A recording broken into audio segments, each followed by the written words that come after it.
বিগ্রহ এসব আর নয়, আজ শুধু গান, আপনার সুললিত কণ্ঠে মাতৃসঙ্গীত। না না না না না, হ্যাঁ, এত ঐশ্বর্যের মধ্যে কখনো গাইতে পারবো না। কেন সাধক? আমি আপনার কাছে কি অপরাধ করেছি সাধক? অভিবাদন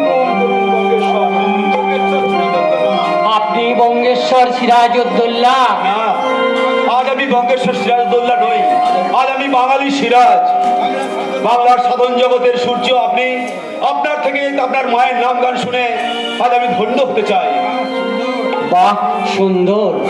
বয়সে নবীন হলেও অভিজ্ঞতায় খুব প্রবীণ, বিনয়ী মানুষের ধর্ম পরিচয়। মা আপনার মঙ্গল করবে, আমার মঙ্গল করবে। মেহেরবানি করে আপনি আসন গ্রহণ করুন। বঙ্গেশ্বরের অনুরোধ উপেক্ষা করবেন না গুরু। মিত্র মশাই, বাংলার নামাজি নবাবের দরবারে আজ বাংলার শ্যামা মায়ের সাধক। ইতিহাসে এই কথা স্বর্ণাক্ষরে লেখা থাকে। ভবিষ্ঠ বাঙালি যখন এই কথা জানবে, তখন বিদ্বেষের বীজ ছড়াতে তাদের লজ্জা হবে না। সীতারাম, চাকরির প্রয়োজনে আমি কয়েকদিন মুর্শিদাবাদে গেছিলাম। যখন শুনলাম আপনি আসছেন, তখনই আনন্দে আমার বুকটা ভরে উঠলো।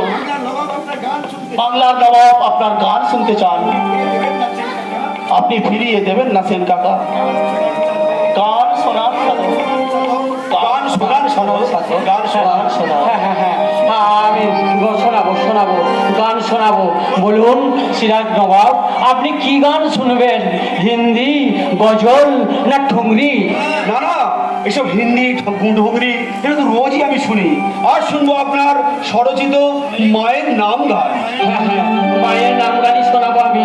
আপনি বসুন, আমি মায়ের নাম গান চাই না মাগো রাজা হতে,